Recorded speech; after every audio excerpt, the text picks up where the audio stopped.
My screen is gone. Hang on, folks. It's all right.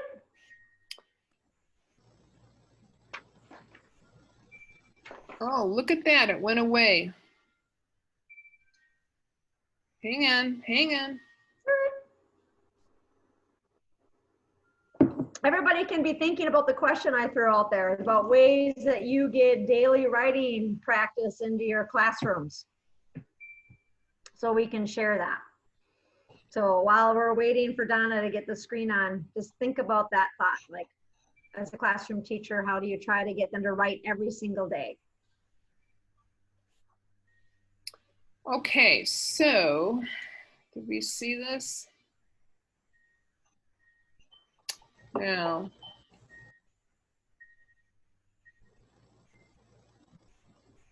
Not yet.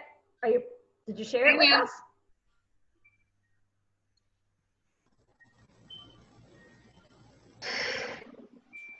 Oh, wait, I screwed up here. Patience. All that All time right, on Heidi. the Okay, now wait. This should be down. I can't get it up. I don't know what's going on here.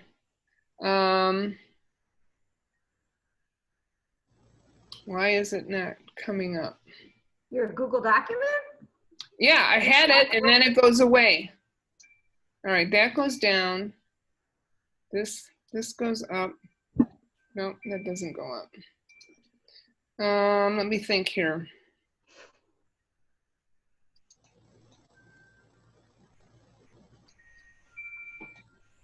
I had it and then, okay, here's writing. Okay, and I'm gonna get rid of your time. that. Thank you, being patient, I appreciate it. See, I've got it up 3 times here. All right, now, let's go to Zoom. See, it goes away when who can help me here? It goes away when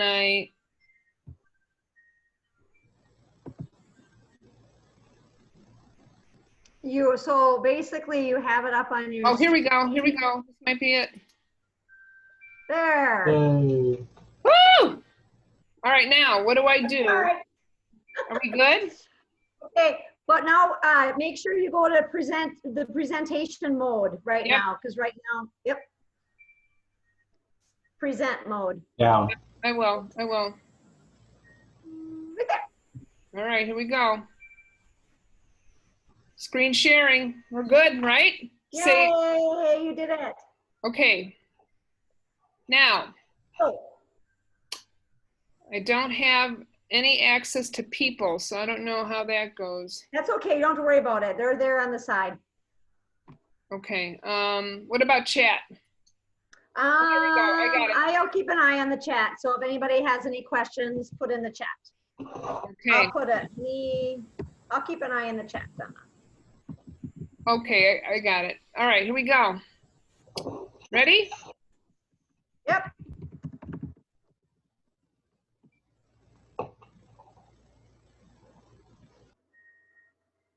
You can just do the arrow, it'll go to it too, remember. Well, maybe. Okay, so writing. Writing is the most complex of all literacy skills. We'd love to hear what your comfort level is in the teaching of writing. You can, if you can you can put your comments in the chat. What's your comfort level? Like on a 1 to 5? In general, like I hate teaching writing, I'm not comfortable with it, or I could write all day. I love it. Okay. So anybody, put them in the chat.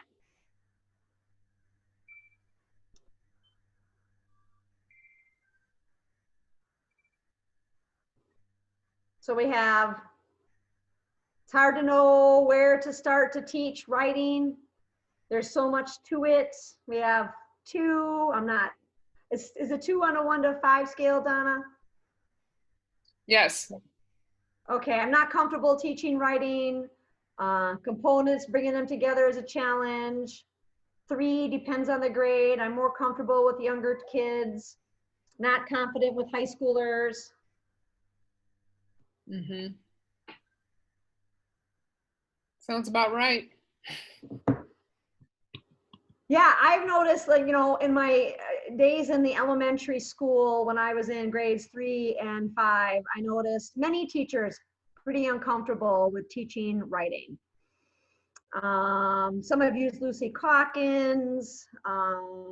Multi-step management is hard. I'm not comfortable teaching writing because I was never shown how to teach it. I was told to use Lucy Calkins. My students needed a lot of help, and I did not know how to give it. Mm-hmm. Thoughts, Donna? Well, I just know it's hard because you have the underlying skills and the overarching skills. When you put those two together, if let's face it, many kids are not secure in their spelling and their handwriting, punctuation, sentence formation. They have to do that, and then they have to get their thoughts together. And when you combine those two, that's a recipe for disaster. Yeah, I feel like it's like so much to cover in writing, because you got the transcription area and then you higher level thinking and putting it all together to have a cogent thought. Exactly. So, and it seems like, just from the little survey we did tonight, that that's pretty common. People have trouble with that. Right. So we have a few that say, I love teaching writing, from forming letters to spelling sentence, but it's hard work. I'm still learning. Just like teaching narrative. Kids I countered in grades 4 through 5 didn't have foundational skills, so they couldn't get to higher levels, which is, yes, it starts at having a really good sentence, being able to construct a really solid sentence. Yep. We can go to the next slide, Donna. All right. Okay, hang on. And then we can have conversation at the end too.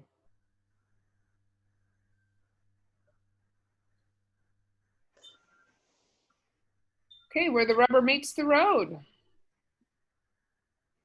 What can teachers do to provide brief daily writing opportunities to students in response to what students are learning and reading? So again, in your chat, if you want to go ahead, what are some things that you do for the kids to write every day? And if you don't have them write enough, what are some things you learned in this tool that will facilitate that?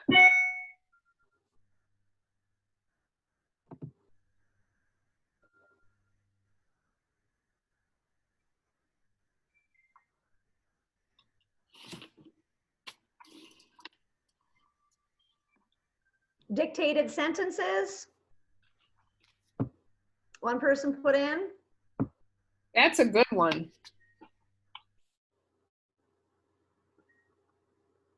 So it's interesting, it's like the comment about writing, and I would agree with this, that it's super secret that it doesn't happen. The teachers at each level are disappointed in colleagues at the level below them that they didn't prepare them. And that happens in the middle school all the time. 8th grade teachers like, oh my gosh, these kids, they can't even write a paragraph. What did they do in 7th grade? So that happens all the time. We have summary sentences with warm up to reading.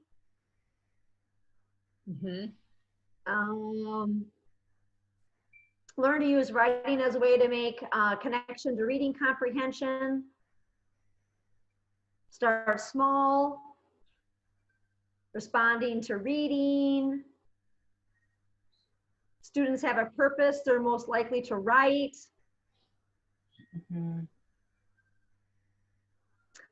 I think we'd all probably agree that we can all improve in how much we have kids write in the classroom, because it seems like there's so much to cover, and writing is the one that goes. Yeah. And really, when you think about it, it keeps them busy for a while. You could probably have them do a lot more writing. And it's just, connecting with their reading to their writing. It's just good practice.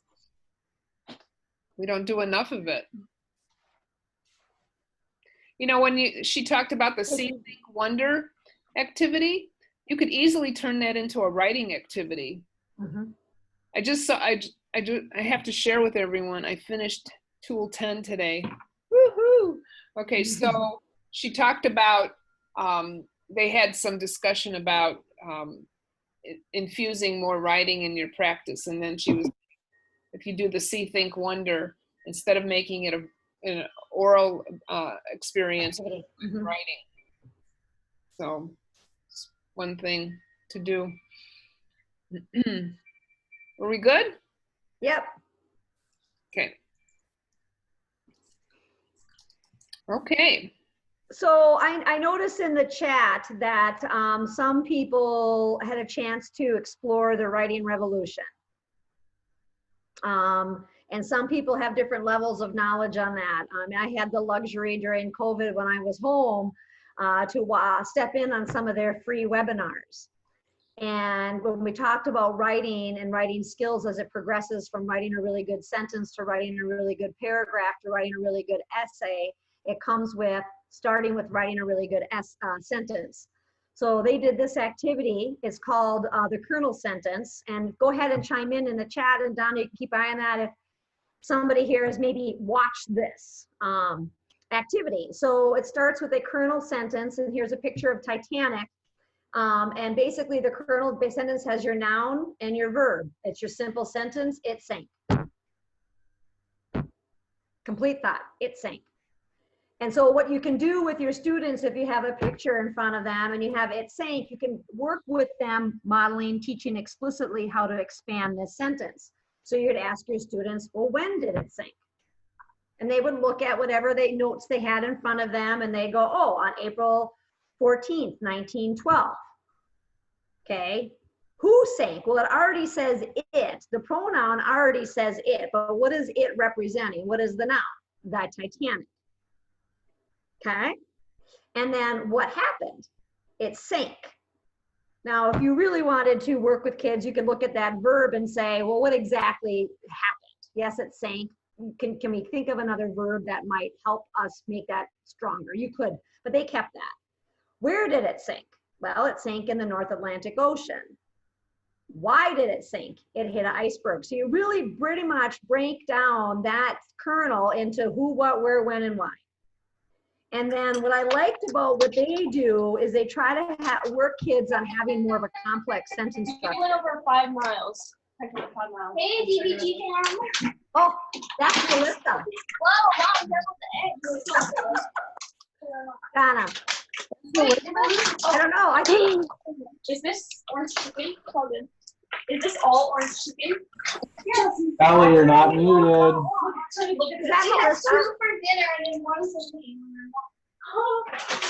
Do you have her contact information? I don't. Wait, I might. Oh, you have her on Facebook Messenger. Because we're hearing her conversation. Oh, can you mute Melissa? Can you mute Melissa? Let me Does she see. come up in there? How do I do that? Let's see.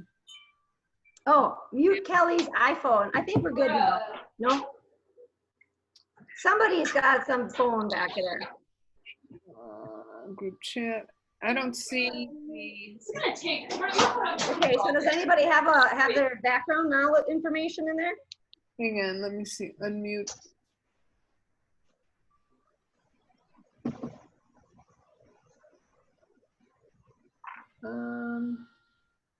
Okay, it's quiet now. Is it? Donna, I think we're okay. Okay. All right, so I just wanted, I was kind of finishing, taking a look at the sentence. If you notice, they're actually starting with an introducer, which I use that language with my middle schoolers.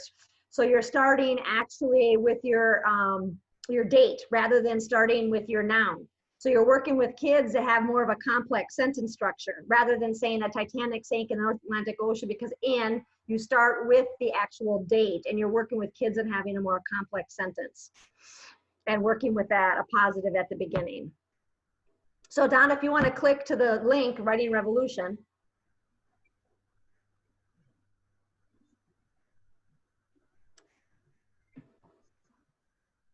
Should take us there. Well, you got to remember, I live in the boonies and my internet is as slow as molasses.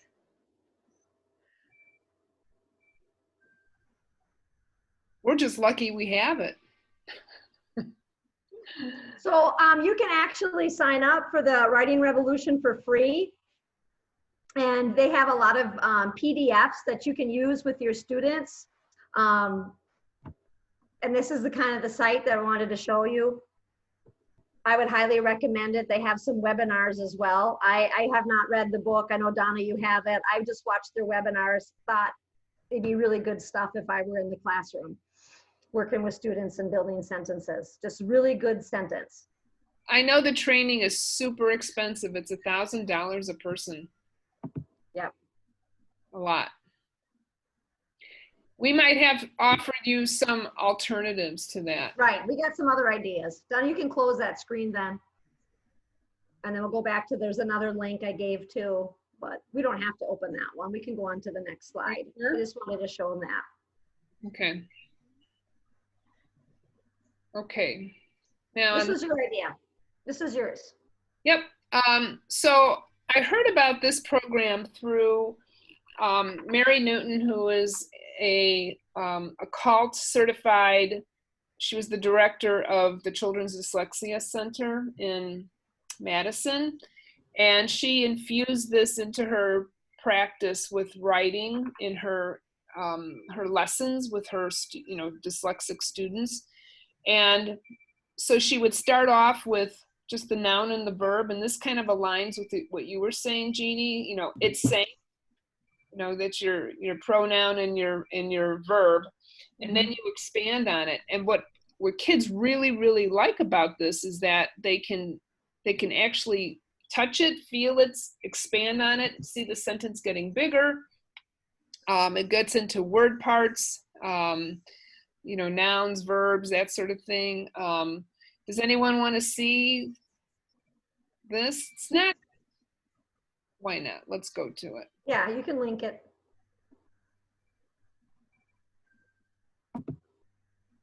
So hands-on English linking blocks, how does it work? So you see, and to me, right. You got your, parts of speech here. Why use manipulatives? Okay, it's an engaging new way to teach English grammar. It makes grammar visual. Okay, you can see that. All right. Let's see the price on this.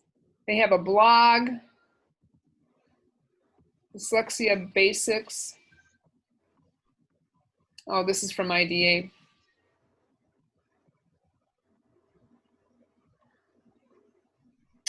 Okay, let me see.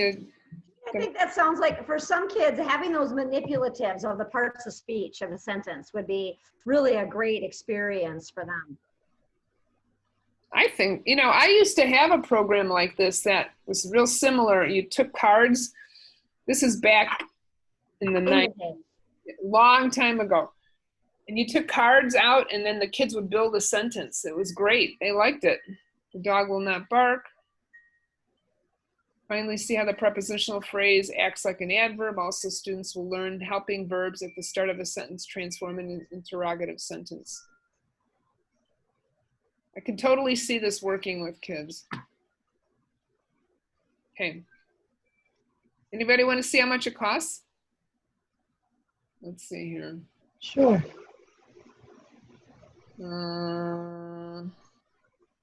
Okay. I use this type of thing with 4th and 5th graders. We called it bicycles and baskets. So you had your bicycle and you would add baskets at the front, baskets at the bottom, whatever. But just to take a simple sentence, the cat ran, and to see, with a bunch of competitive, primarily boys in this group, and we would get it up to a 22-word sentence that was really meaty. So not just adding words for the sake of it, but they were like, wow, it completely transformed their writing. I bet.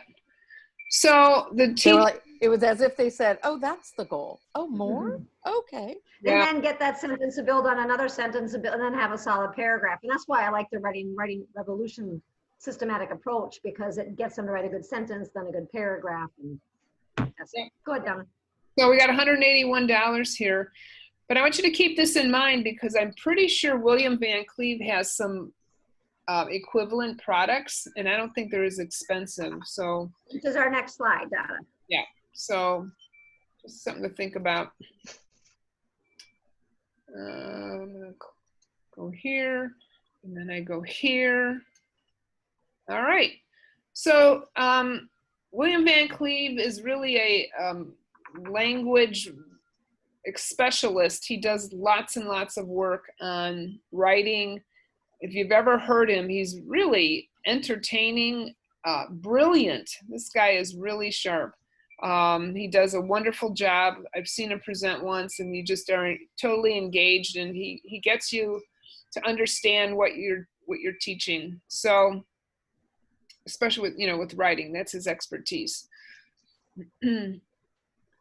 So if you ever see any of his workshops, I would highly recommend you sign up for them, and they're pretty inexpensive. He actually said I asked him to come tonight this morning, last minute. He's teaching distance learning for Australians, so he couldn't make it tonight. But because they're a day ahead of us. But here are some products that he does.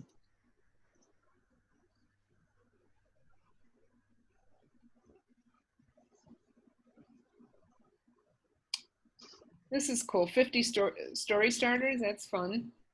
Yeah, I was looking at his products and I thought, boy, I could see some use with his work, just looking at it. I like the visuals.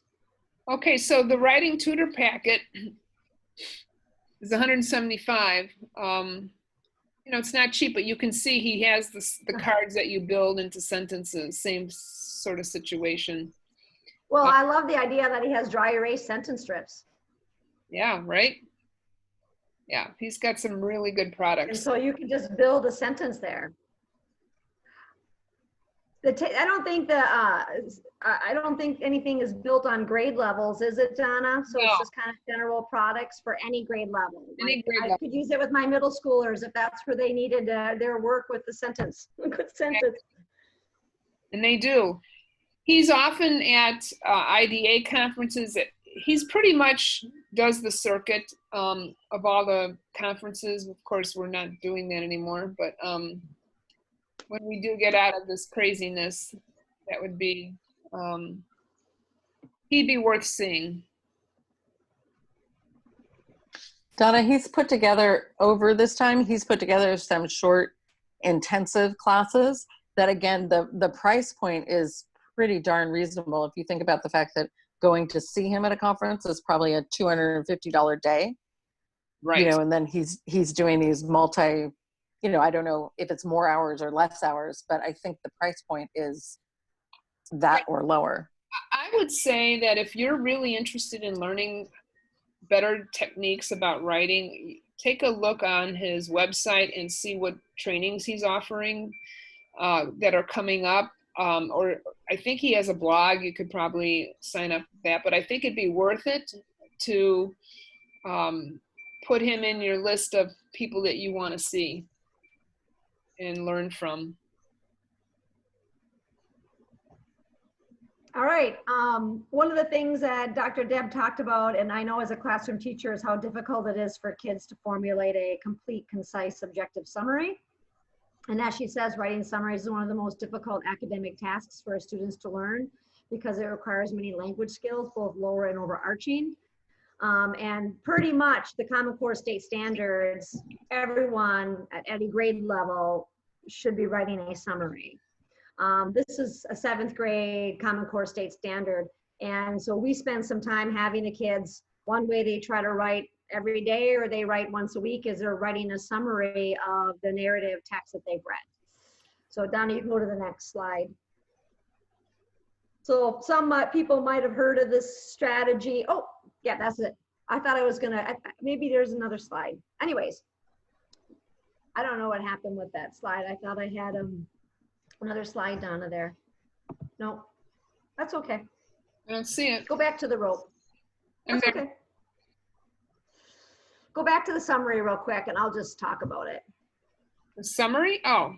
Yeah, the next one. So I don't know if other people have used this, but we always use a thing where, oh, do the link. That's where it is. Oh, there you go.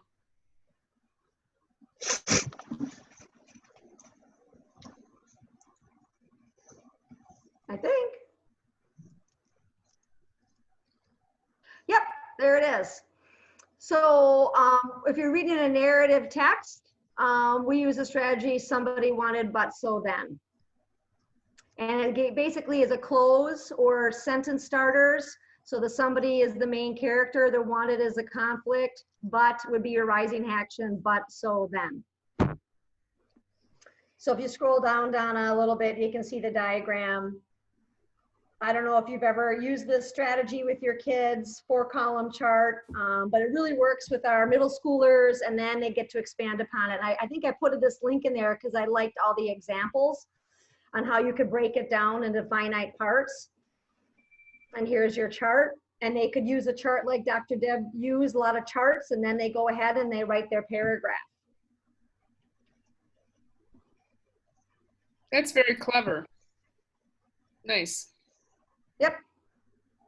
So everyone has access to this link? Yeah, so I like this one, Donna, because basically it says somebody is the character, wanted your goal motivation, but what happened so. And then we add the then, and then a lot of times I would, with my middle schoolers, I'd say because. So they always had to kind of keep expanding a little bit more. Mm-hmm.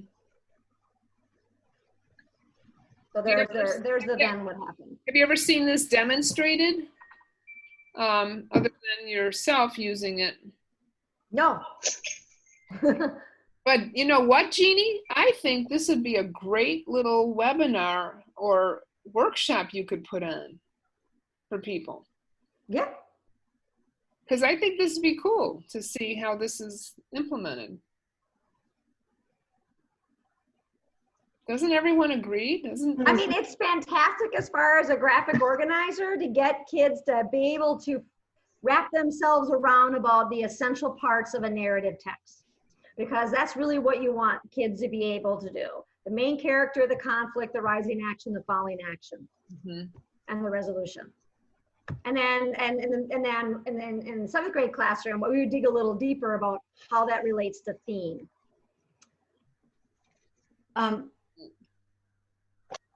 One thing that I think is pretty powerful is when you do one thing at a time. So you do this example and you know, so you don't overwhelm your teacher. So once a week you do a short presentation, and then you practice that short presentation, and then you return to discuss it. So there's always that follow-up. Right.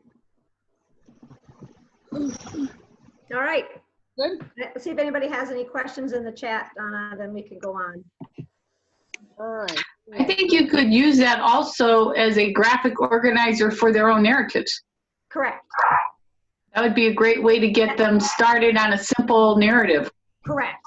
So so basically, that's kind of how I did with my 7th graders, actually, is we would practice this with the short stories, and then when they had to write their own short story, they use that same framework to plan their own.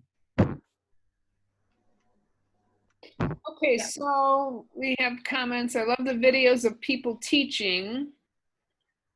Can you share the document? And then here's one. I always share this video to get it stuck in their head with SWBS. What does that stand for? My kids never forget this strategy. Warning, it will get stuck in your head. Somebody wanted, but so then. Somebody wanted, but so Oh, then. okay. So, Somebody wanted, but so then. no way we can see this, right? Well, you probably could link it and we could see the video, yes. So go to the YouTube, go to their link in the chat, and it should take it to us. You want me to click on Yeah, it? why not? I don't know. Could be dangerous. It could be.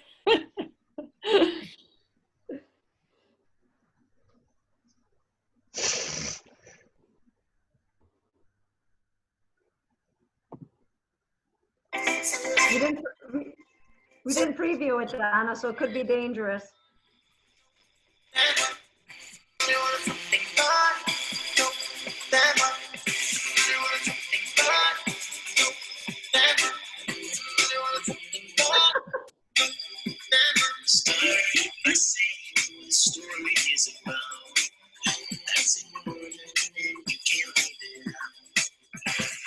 confusing.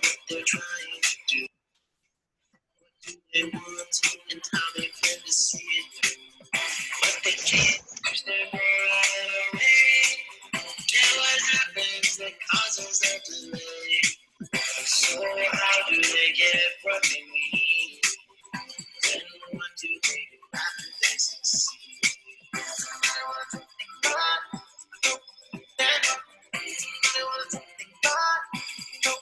I think we get the hang of it, Don. That's pretty cool. Oh, come on. I don't want to stop. All right. All right. Now, how do I? That's cool. Thank you for sharing. Oh, yeah, this is great. Now, how do I get back? Okay, I'm going to get out of there. The two Exit most full screen common there. people go to see plastic surgeons are undoubtedly wrinkles and laxity, otherwise known as sagging skin. But is surgery really the only I'm in trouble Well, now. cosmetic procedures certainly they fit into your lifestyle Just budget. close it I out. recommend looking into them. But the truth is, if people aren't ready for invasive treatments, there are Close tabs. Well, I'm going to close everybody out. There we go. Screen sharing has stopped as the shared win. That's good because we were on our last. We're on the last slide anyways. We wanted to talk about hypothetically if there could be a writing rope, and we could all have a conversation on that. But Dana's still playing. I don't know how to get rid of it.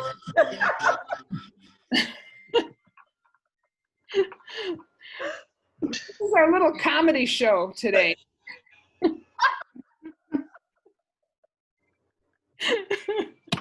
Okay. Oh my gosh. If we were to do a writing rope, that was our hypothetical. What would be our rope? What would be some of the critical skills that would be on rope? And anybody can have a conversation. Can open up the mics, Donna can unmute people. People can unmute themselves.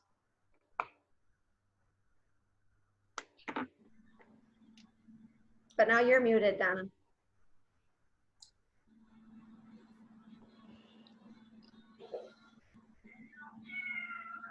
Oh, So what are your thoughts? What are some things that you would say would be on the bottom of the rope?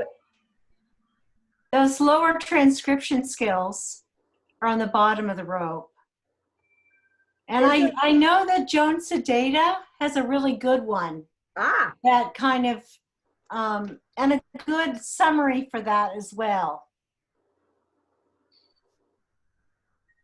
So what can you share with us about it? Well, let me just, if you get, I think I'll pull that up real quick. I have it somewhere here. Give me 1 second. Keep talking, everyone, Okay. and I'll try and find that. Because it's really wonderful. I would try too, but I Just put it in the chat. I just put it in the chat. It's coming up. Oh, you did already? I did. Do Yes. you want me to pull it up or not? I'm gonna. Can you open it up, Donna? Yep. There's a great explanation in addition to the rope. But you guys can't see this.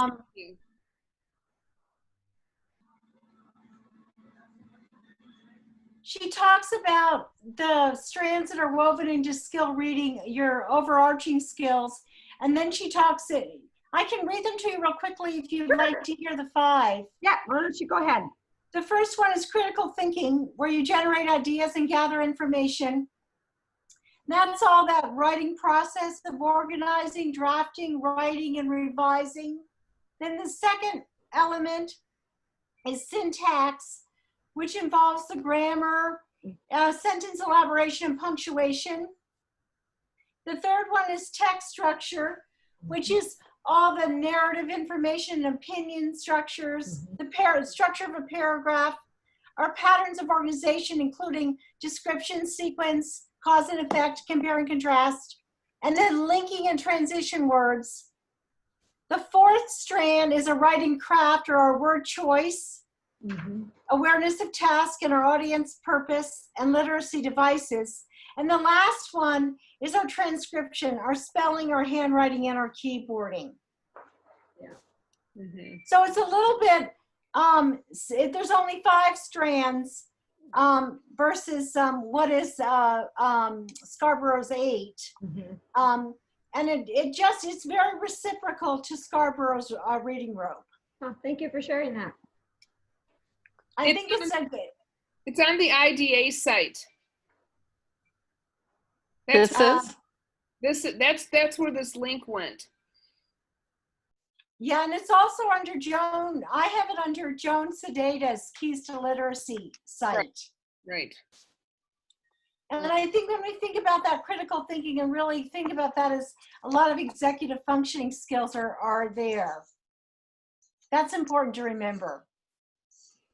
I think one of the things that struck me when I was thinking about this is the relative strengths or weaknesses that we have as educators. And I think it happens in reading. When we look at the reading rope, people certainly have their relative strengths that they bring to the table and comfort areas that they bring to the table. And if you look at, if we actually were going to look at our scope and sequence for say 3 months or, the first semester or whatever, and really critically evaluate how much time we spent doing what, it doesn't surprise anybody that we would go to our strengths. We all have dazzly things that we do really well, and we all have kind of frazzly things that we don't do as well. And guess which way we're going to spend our time. And I think that when I think through what was just read to us, writing, craft, and word choice, a lot of people would spend a lot of time on that because that's their razzle dazzle.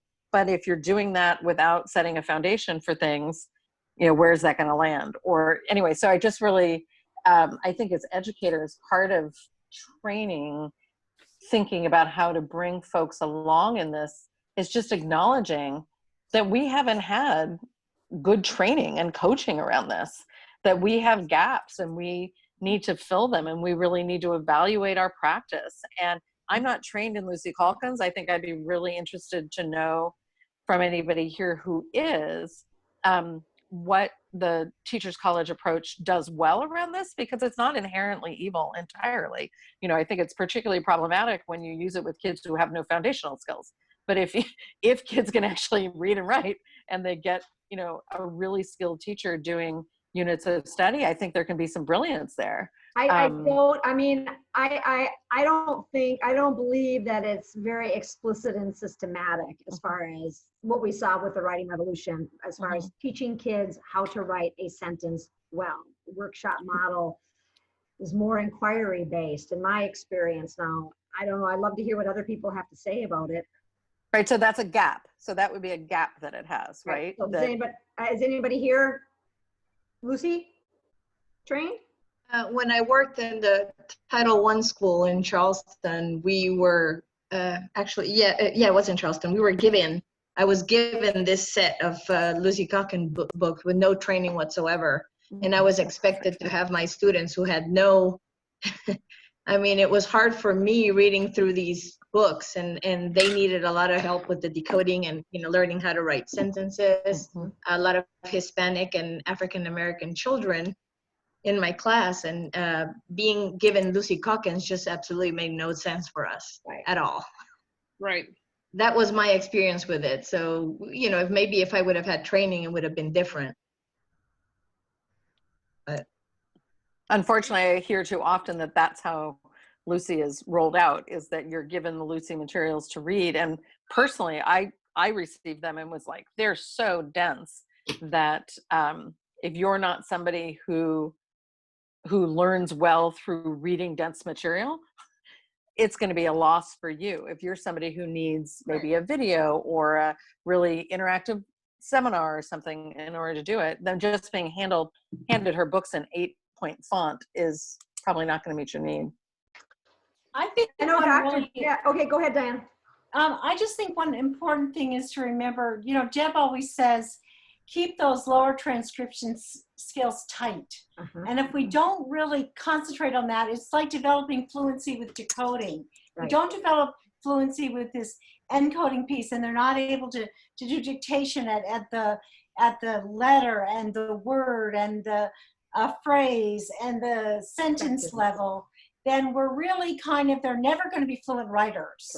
So keeping that in context is really important. And one thing that I failed to do a lot was I would run out of time. And so the writing piece, even if it was in my plans, was often neglected at the end. Yep. And now I would cut it short and not forget about that important yin and yang or yoga move, however you want to call it. Right. It needs to pull it all together for us. Otherwise, we're kind of in the dust, I think. Right.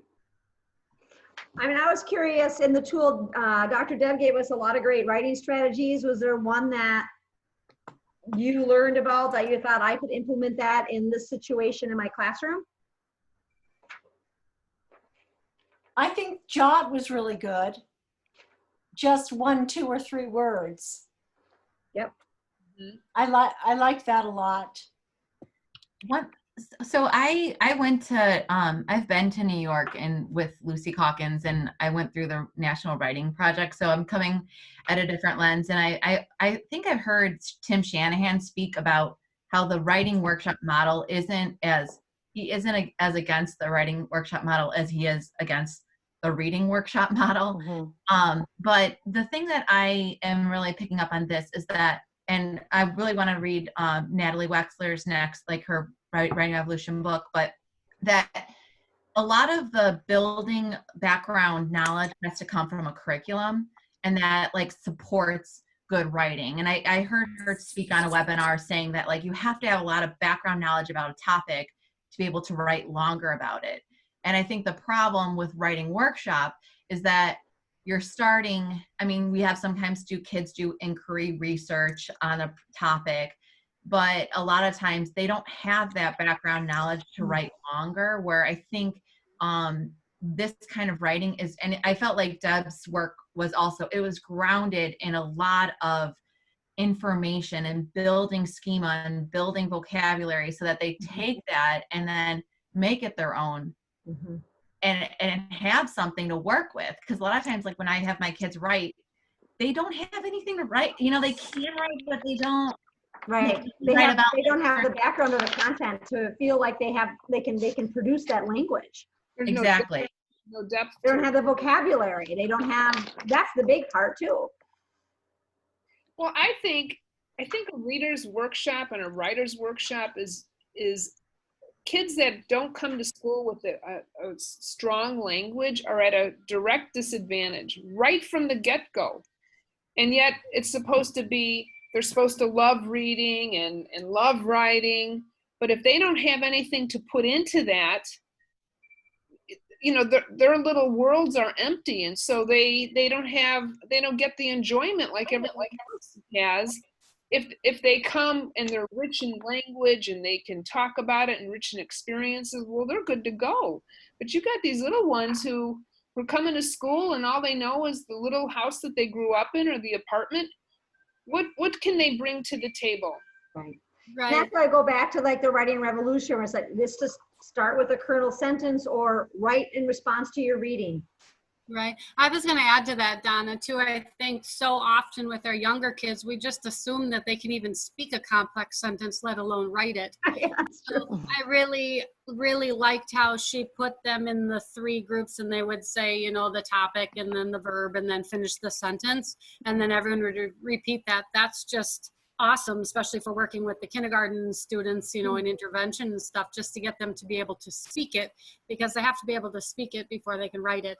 So that was a huge aha for me, is that sometimes we just assume that we expect them to write a 9-10 word sentence, but they don't even talk that way. So Exactly.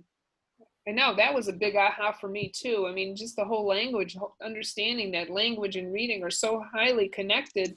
And you make, like you said, Patty, you make all these assumptions. Oh, well, if they can speak it, they certainly can read it, but not necessarily, you know? So it's really interesting. Yeah. Well, going back to the children having background knowledge and back to my students in Charleston, I mean, the curriculum that we were using was always surface level, never anything deep. So like Dr. Deb said in previous tools, if I would have known to, you know, teach, if we were talking about sharks, just immerse everything across the board with sharks, then they would be able to build to giraffes and build to, you know, rhinoceros, or build to another topic. She talked about attaching in the previous tool, attaching all that information. Right. And then maybe they would be able to write, you know, those sentences. So true. All right.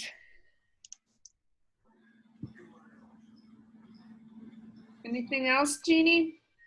Not unless people want to have a conversation about things that they're doing in their classrooms, or things that they can move forward now after this writing tool, about what they think they can do differently as we proceed into this new school year. I think I'll chime in. I was so excited to see that video because a client of mine this week, 8th grader, rising 9th grader, actually, a kid who has dyslexia, but is for a number of reasons only getting intervention now as she's entering high school. And she also has pretty significant memory issues. And it's just been so fun this summer just to tap into the fact that during quarantine, she just happened to say one day, I've learned more about science in quarantine than I ever had in the class. You know, the teachers, they just, and I've given her that gesture about other things, and she goes, you know, they just, and she finally, they just talk so much and it goes right over my head. And I said, well, what are you doing to learn, you know? And she said, TikTok, you know, like everybody. But I've been on this quest now the last month of just thinking about how do we TikTokify our instruction in a good way, right? Really recognizing that when we look at universal design for learning, we have got to have in every class a half dozen kids for whom taking in language for whatever reason is challenging, whether they ELL, they have memory issues, whatever, language issues. And so I'm just inspired by Hannah. Maybe I'll put Hannah on all of our shoulders to maybe collect ideas. It's one of those topics I would love to put out on the Science of Reading site too, of what are some good short chunk videos and the like around different, you know, for different topics, because she's just a whole different kid about science all of a sudden, because she all of a sudden has some resources to go to support herself. So she's actually looking forward to, what am I learning in science this year? You know, and she's kind of thinking about, basically, she doesn't know it, but how she's priming the pump. She's doing, you know, she's building her background knowledge. She's doing all these great things that she doesn't even know she's doing. And her mom just can't even believe it. So, so that was a great little video and loved it. Cool. I mean, I think, you know, as an ending thought, I think it's important to move forward that teachers try to make a point where they're writing every day in something, whether it's in science or social studies or response to what they've read, or even transcription practice. They, in a journal, some kind of explicit instruction of writing every day.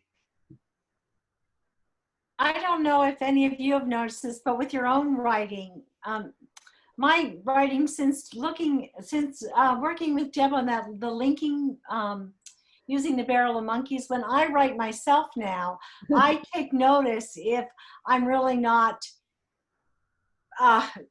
writing well enough where people will understand what I'm hoping to link to the next paragraph. I'm being much more explicit in my own writing. That's interesting. Well, all right. I mean, I think everybody doesn't have any final questions or any response they want to make of the tools. I think we can call it a day, huh, Donna?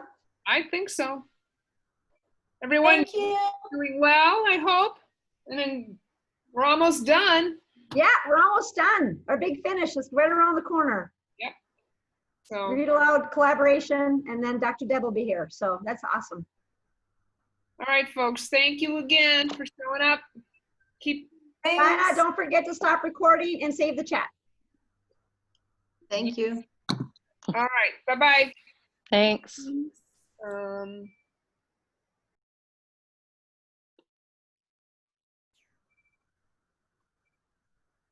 It's going to be an entertaining one to pass on to people, Donna. Oh my gosh. Okay, now wait. This is gone. Okay. Did you stop recording yet? I just got back to the screen. I'm good now.